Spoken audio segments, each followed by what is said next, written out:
지난주에 우리가 가정의 기초가 되는 주님의 말씀을 같이 상고했습니다. 하나님께서 부부뿐만이 아니라 우리 가족을 하나로 만드셨어요. 그렇기 때문에 하나님이 하나 되게 한 것을 사람이 나눌 수 없다. 자, 이 말씀, 이것이 우리 가정의 기초다라고 하는 것을 지난 시간에 우리가 들었습니다. 자, 오늘은 이것에 이어서 또 다른 가정의 기초가 되는 말씀을 좀 돌아보려고 합니다. 자, 우리가 근대 이후에 참 세계가 급속도로 많이 변했습니다.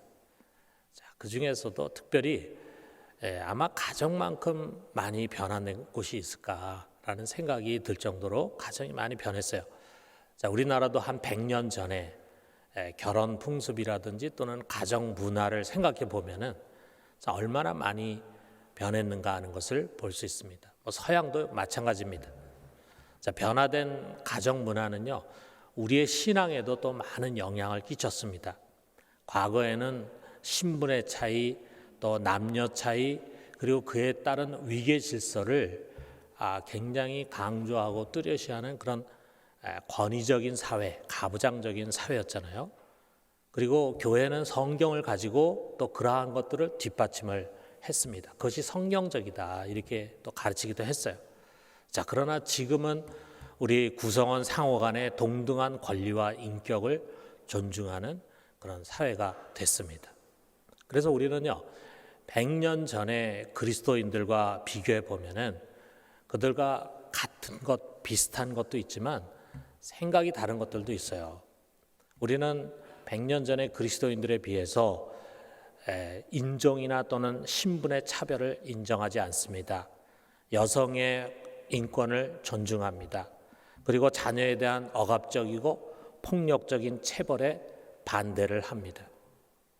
자, 그러는 가운데 그리스도인의 가정에서 남편과 아내 그리고 부모와 자녀 간의 관계도 과거와는 다른 모습으로 변화돼 왔고 또 변화돼 가고 있습니다. 이런 가정 문화의 변화라는 게 그냥 세상의 원리를 쫓아서 가는 것이 아니에요.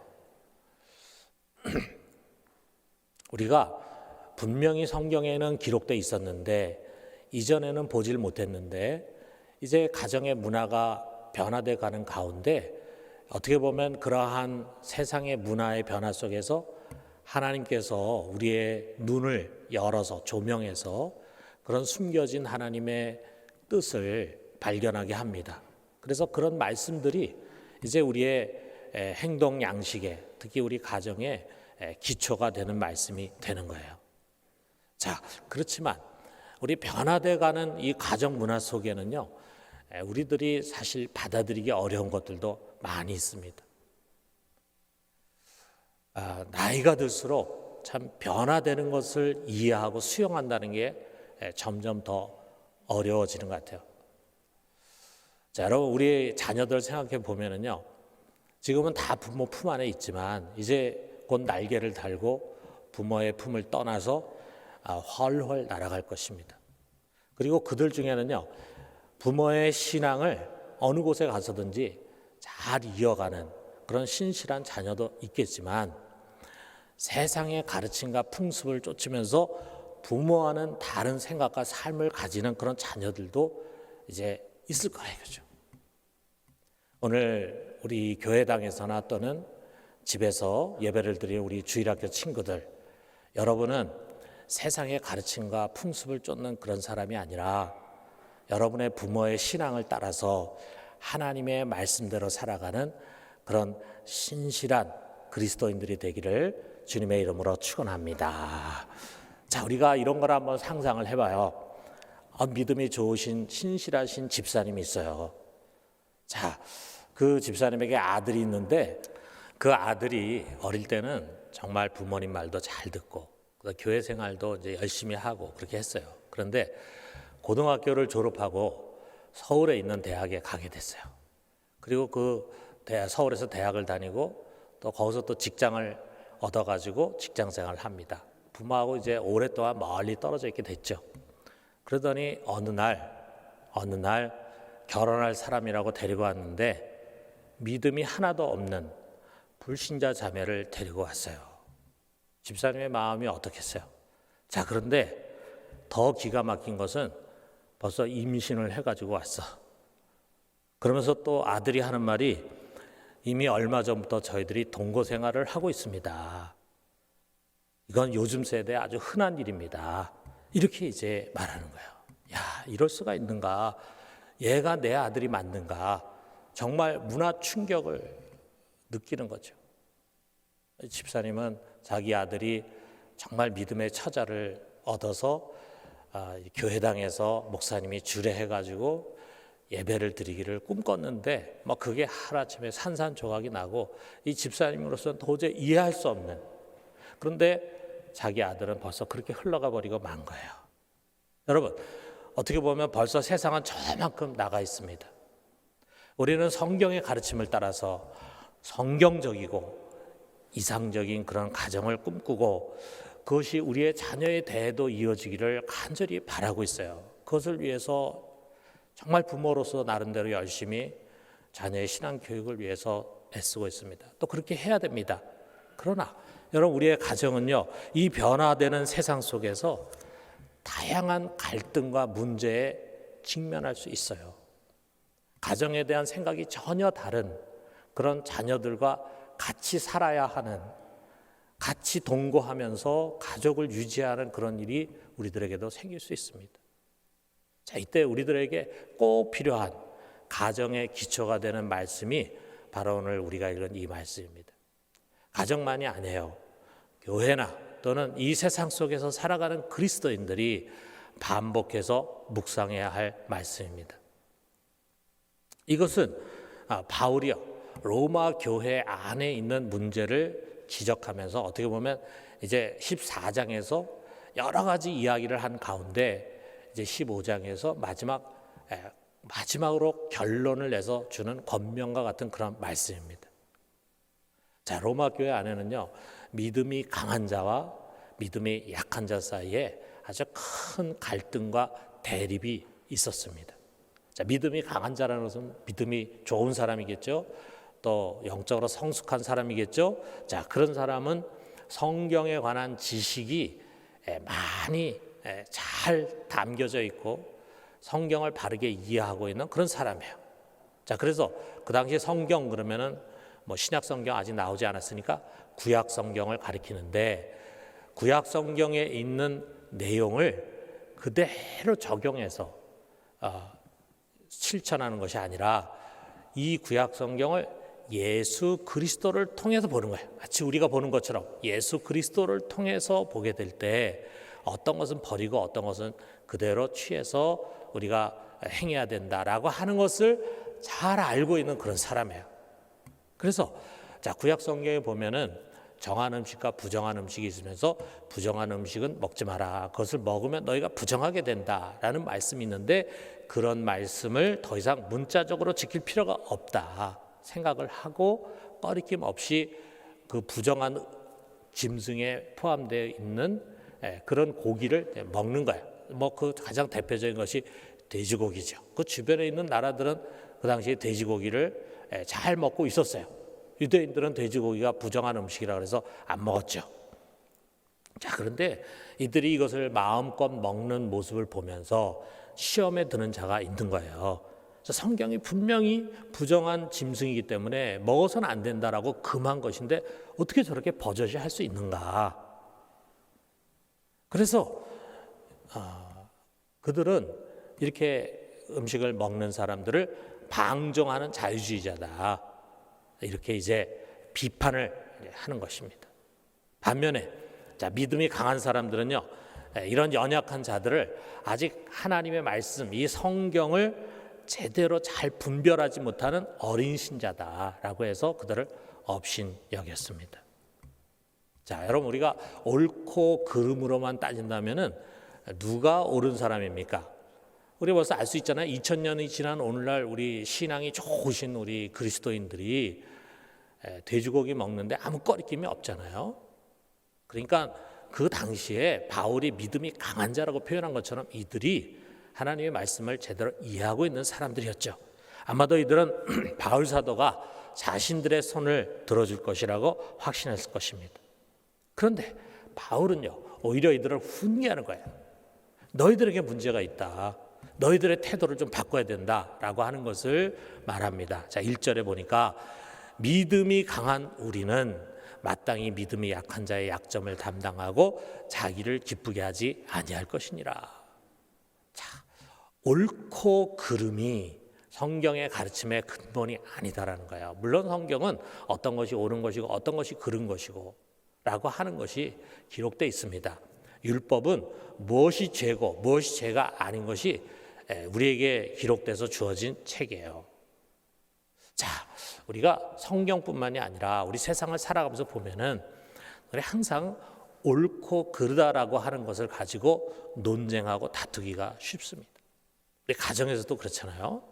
자, 부부싸움 할 때 되게 보면은 내가 옳으냐 가지고 싸울 때가 많잖아요. 당신이 한 거 그거 틀렸어. 그러면은 내가 뭐가 틀려? 당신이 틀렸지. 이렇게 하면서 이제 서로 부부가 싸움을 합니다. 자, 그러나 여러분, 옳고 그름 물론 중요하지만 그거보다도 훨씬 더 중요한 그리스도인의 덕목이 있습니다. 자, 2절의 말씀 보면은 우리 각 사람이 이웃을 기쁘게 하되 선을 이루고 덕을 세우도록 할지니라.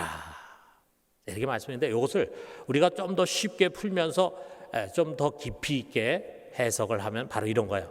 우리 각자가 이웃을 기쁘게 함으로 그에게 유익되게 하고 궁극적으로는 그를 믿음 안에서 세워가도록 해야 한다. 자, 라고 하는 의미예요. 이웃을 기쁘게 하라 라고 하는 이 말씀이 1절에 있는 후반과 대조가 되잖아요. 1절 후반에 보니까 자기를 기쁘게 하지 아니할 것이니라. 자, 우리가 믿음이 강한 사람, 믿음이 좋은 사람, 성숙한 사람의 신앙의 자세는 뭐냐? 그것은 나보다도 이웃의 기쁨과 유익을 먼저 생각하는 것이다. 성경 지식을 많이 알고 있는 그것보다도 그 사람의 삶의 자세가 우리 속에 예수 그리스도를 알고 믿음이 성장하고 자라나면은 자연히 나보다도 이웃을 우선하는 사람이 되는 것이라 이거죠. 여러분, 이것이 남에게 대접을 받고자 하는 대로 너희도 남을 대접하라. 이것이 율법이여 선지아니라라고 말씀하신 예수님의 황금률 아닙니까? 모든 성경 위에 있는 모든 성경을 해석하는 기준이 되는 말씀, 그것이 이거잖아요. 나의 유익보다도 남의 유익을 우선하고 내 기쁨보다도 남의 기쁨을 우선하라 이거죠. 여러분, 우리가 만약 이것을 가정에서 실천한다면요, 그래서 남편이 자기보다도 자기 아내를 기쁘게 할 것이 뭘까, 이걸 먼저 생각하고 자기 아내가 자기보다도 우리 남편이 어떻게 하면 기뻐할까, 이것을 먼저 생각하는 가정이라면요, 뭐 당연히 우리 가정은 행복의 뜰이 되지 않겠습니까? 이 거꾸로 됐기 때문에 가정에 항상 어려움이 있고 갈등이 있고 다툼이 있고 때로는 심지어 가정이 지옥과 같은 모습으로 변화되고 그러지 않겠어요? 여러분, 우리가 우리 자신을 가만히 들여다보면요, 하나님을 믿으면서도 자기 중심적인 모습을 갖기가 쉬워요.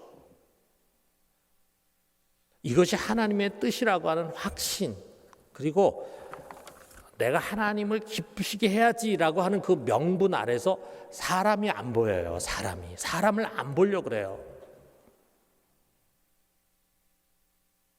이웃이 어떻게 느낄까 하는 것을 고려하지 않으면서 우리가 어떻게 보면요, 여러분, 무례한 기독교라는 표현이 있잖아요. 그런 책도 나왔는데 그런 모습이 될 수가 있어요. 여러분, 우리 기독교는 결코 무례한 종교가 아닙니다. 그래서 바울은요, 지금 여기 믿음이 강한 자들 속에서 그런 무례함을 보는 거예요.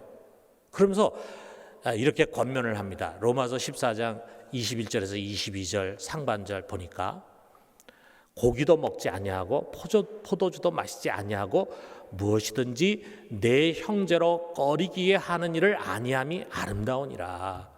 내게 있는 믿음을 하나님 앞에서 스스로 가지고 있으라. 자, 내게 있는 믿음, 내가 옳다고 믿는 그 믿음, 여러분, 우리 모두가 그런 게 있잖아요. 내가 옳다고 믿는 믿음, 적어도 그리스도인이라고 하면 가정이 어떻게 돼야 된다, 이것은 옳은 것이고 이것은 틀린 것이다라고 하는 것이 여러분과 내 속에 주어져 있잖아요. 우리가 지난주에도 그것을 나눴잖아요. 중요하다 이거죠. 너는 그것을 하나님 앞에 스스로 갖고 그대로 살도록 노력해라. 그러나 아직 신앙이 어려서 그것을 이해하지 못하는 사람의 입장을 헤아려야 된다. 요게 부족하다 이거죠. 요게. 내가 고기를 먹고 포도주 마시는 거 좋아. 그런데 그걸 이해하지 못하는 사람, 그 사람이 없는 데서 그거 하면 좀 더 좋지 않겠니? 불편하지만 아직 지식이 없는 그의 연약함을 좀 이해해주고 그리고 그 짐을 좀 져줘라 라고 하는 그런 말씀이에요. 여러분, 내가 믿고 확신하는 대로 행하는 것이 옳은 것이 아니고 남의 마음을 먼저 헤아리는 것이 옳은 것입니다. 여러분, 우리 신앙인들이 진지하게 숙고해야 할 그런 말씀이에요. 이 모든 것에서 본이 되는 그런 분이 있습니다. 누굽니까? 우리가 믿는 우리 주 예수 그리스도시잖아요. 그래서 3절에 바울은 이제 예수 그리스도에게로 우리가 이제 초점이 향하게 하고 있어요. 그리스도께서도 자기를 기쁘게 하지 아니하셨나니 기록된 바 주를 비방하는 자들의 비방이 내게 미쳤나이다 함과 같으니라 그랬어요. 우리는 다 알고 있습니다. 우리 주님 자기 자신을 위해서 산 적이 없어요. 그는 자기 자신이 아니라 남을 기쁘게 하는 삶을 사셨습니다. 다른 사람이 받아야 할 그 비방을 그분이 몸소 받으셨어요. 악인이 받아야 할 고난을 그분이 대신 받으셨어요. 죄인이 당해야 할 죽음을 그분이 대신 당하셨잖아요. 그분의 태어남부터 마지막 죽는 것까지 다 남을 위해서, 남의 기쁨과 행복과 구원을 위해서 그분이 자기 희생하셨잖아요. 이 예수 그리스도를 본받는 것이 하나님의 뜻이라 이거죠. 자, 5절에서 6절이 그것을 말합니다. 이제 인내와 위로의 하나님이 너희로 그리스도 예수를 본받아 서로 뜻이 같게 하여 주사 한 마음과 한 입으로 하나님 곧 우리 주 예수 그리스도의 아버지께 영광을 돌리게 하려 하노라. 여러분, 우리가 예수님을 정말 본받으려고 하려 한다면요, 우리의 가정 안에 서로 다른 것들이 얼마나 많습니까? 서로 맞지 않는 것들이 얼마나 많습니까? 서로 갈등의 요소가 되는 것이 얼마나 많습니까? 그럼에도 불구하고 우리는 서로 하나가 될 수 있을 것입니다. 그리고 그것이 하나님께 영광이 되는 것이다. 이것이 우리가 좀 전에 읽은 5절 6절의 말씀이에요. 자, 우리 예수님은 자기를 기쁘게 하는 것이 아니라 이웃을 기쁘게 하기 위해서 사시고 죽으셨는데, 그런 예수님의 삶에서 우리가 정말 주목해야 할 중요한 것이 있습니다. 그게 바로 7절의 말씀이에요. 자, 우리 7절에 있는 말씀을 같이 한번 읽어보도록 합시다. 그러므로 그리스도께서 우리를 받아 하나님께 영광을 돌리심 같이 너희도 서로 받으라. 주님께서 나를 받으셨어요. 나 같은 자를 받으셨어요. 우리를 받으셨어요. 자, 그래서 그 뒤에 8절은요, 유대인을, 9절은 이방인을 주님께서 받기 위해서 어떻게 섬기셨는가 하는 것을 말씀하고 있습니다. 우리 성경은 이 세상에 있는 사람을 두 부류로 나누는데, 하나는 유대인이고 하나는 비유대인인 이방인, 이렇게 나누는데, 여러분, 유대인이나 이방인이나 다 우리 주님의 의의 수준에 전혀 미치지를 못합니다.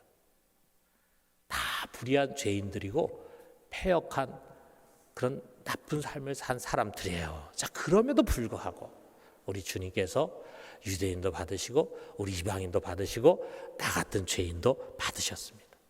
자, 그가 우리를 받으셨다라고 하는 것을 우리가 좀 구체적으로 볼 수 있는 데가 있는데, 우리가 복음서를 보면은요,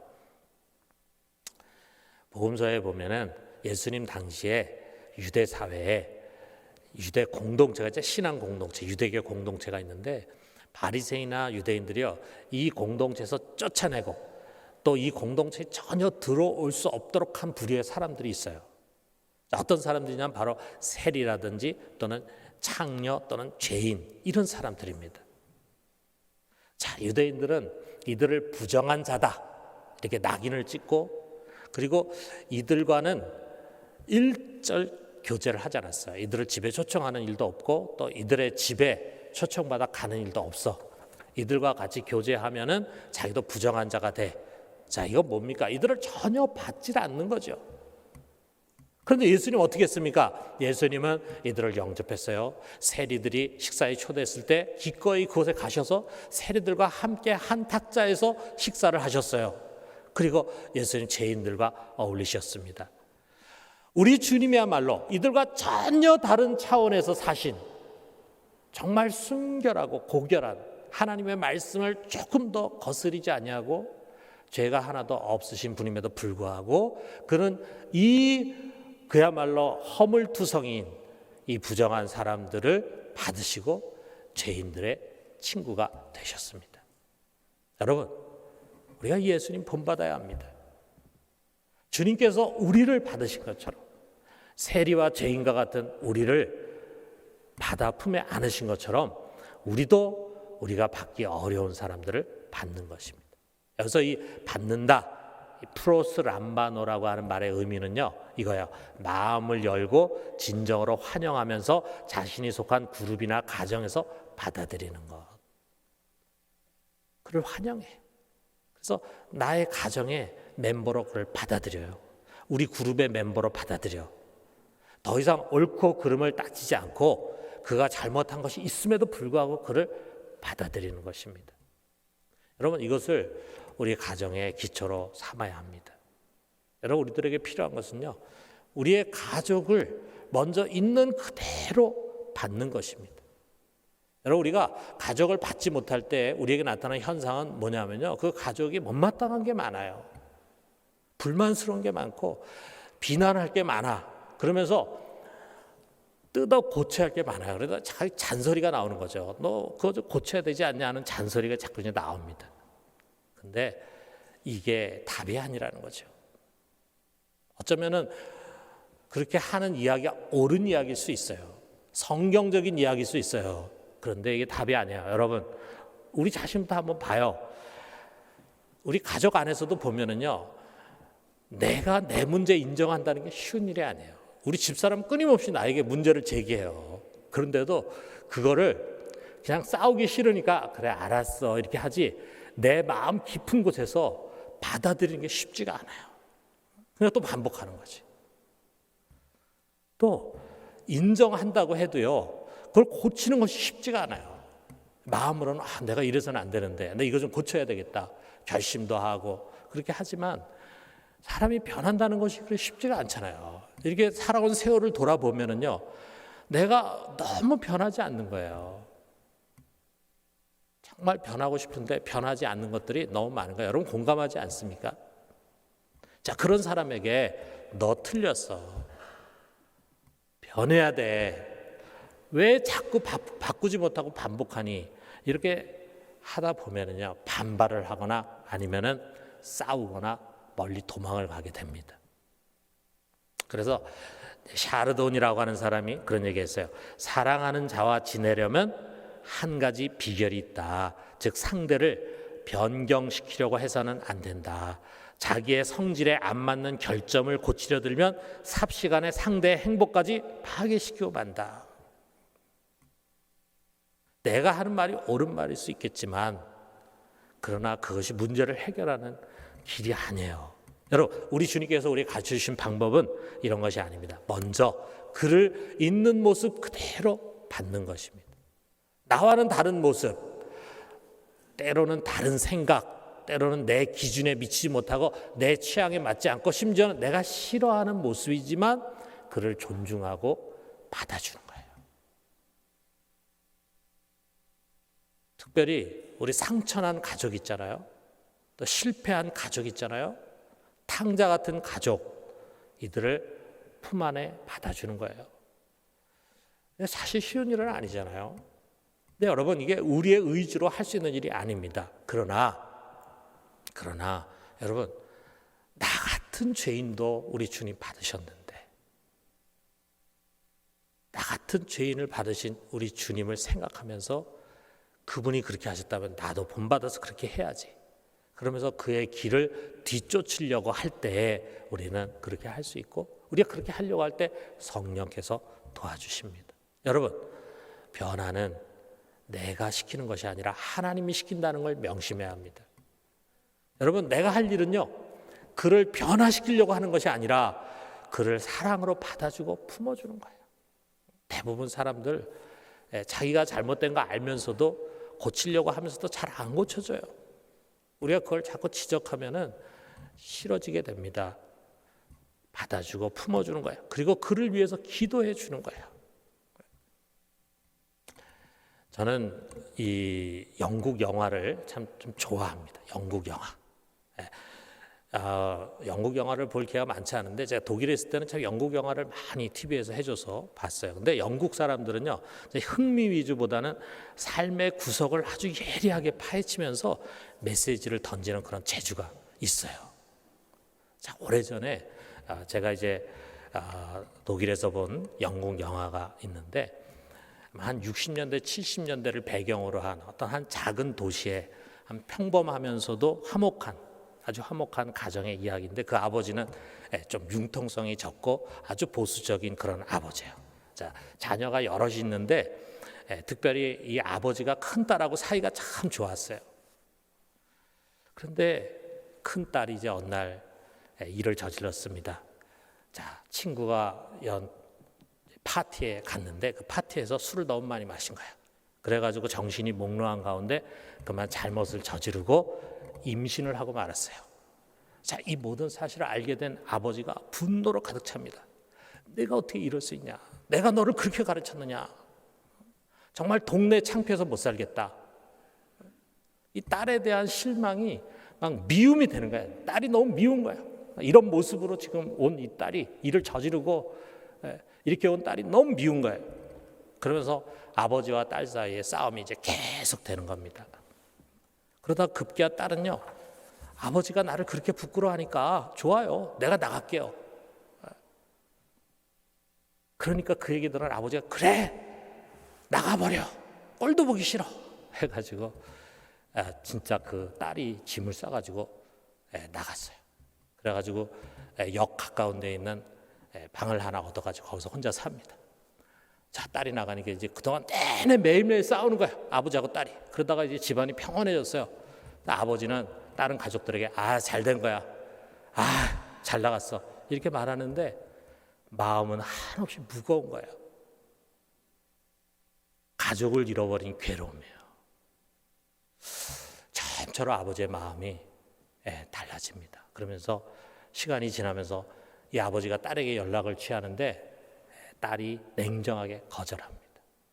그런데 이제 이 딸이 애를 출산했다는 소식을 듣게 된 건 이제 미혼모가 된 거죠. 마침내 아버지가 다른 자녀들과 함께 딸의 집을 급습해가지고 방문을 했습니다. 그리고는 그렇게 집에서 책망하고 야단치던 그 딸에게 도리어 이 아버지가 말이죠, 내가 잘못했다 하면서 싹싹 빌고 제발 집으로 돌아와다오. 우리는 가족이 아니니. 네가 낳은 아기 내가 키워줄게. 이렇게 이야기합니다. 자, 미혼모가 된 딸을 거절하고 밀어냈던 아버지가 이제 그 딸을 있는 그대로 받습니다. 있는 그대로. 너 이거 바꿔라. 이거 고쳐라. 왜 그렇게 했니? 말하지 않고 있는 그대로 받아 아버지가 지는 것입니다. 그러면서 다시 가족을 얻게 되고 화목한 가정이 된다는 가족 이야기였어요. 사랑하는 성도 여러분, 이 변하는 가정 문화 속에서 우리는 성경이 가르치는 바를, 성경이 가르치는 올바른 것을 붙들고 우리의 가정을 지키기 위해서 최선을 다해야 합니다. 또 우리 자녀들에게 그런 가정이 이어질 수 있도록 최선을 다해야 돼요. 다른 한편으로 그럼에도 불구하고 우리들에게는 원치 않는 그런 일들이 우리 가정에 생겨날 수 있습니다. 우리 믿음이 있는 우리가, 여러분, 우리 가족 하나하나를 있는 그대로 받을 수 있어야 합니다. 사랑으로 품을 수 있어야 합니다. 우리가 옳은 것을 앞세우면서 우리의 가정을 완벽한 가정으로 보이려고 하면은요, 도리어 우리는 위선자가 될 수 있어요. 성경이 말하는 외식하는 사람이 될 수 있어요. 그리고 그 완벽함에 흠집을 낸 가족 누군가를 부끄러워해요. 우리 가정에 저런 애가 있다는 것이 부끄러워. 그리고 나아가서는 미워하게 됩니다. 내 체면을 무너뜨렸다 이거죠.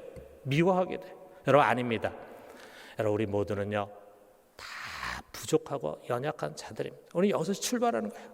우리는 원래 다 죄인의 괴수들이었어요. 지금도 마찬가지입니다. 여러분 우리의 가정은 누구나 다 다른 사람은 모르지만 크고 작은 아픈 상처들을 갖고 있습니다. 여러분의 가정만 그런 것이 아닙니다. 모든 가정이 다 그런 말 못할 상처와 어려움을 겪고 있어요. 그러므로 여러분 우리의 생각의 틀을 깨고 진심으로 가족 하나하나를 받아들입시다.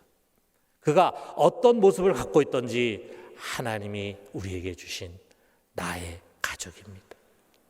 특별히 잘 안 되고 상처받고 외로운 자리에 서 있을수록 가족의 사랑이 정말로 필요합니다. 우리가 사랑으로 받아줘요. 그리고 그를 위로해주고 품어주고 치유해줘요. 우리 주님께서 이미 그를 받으셨습니다.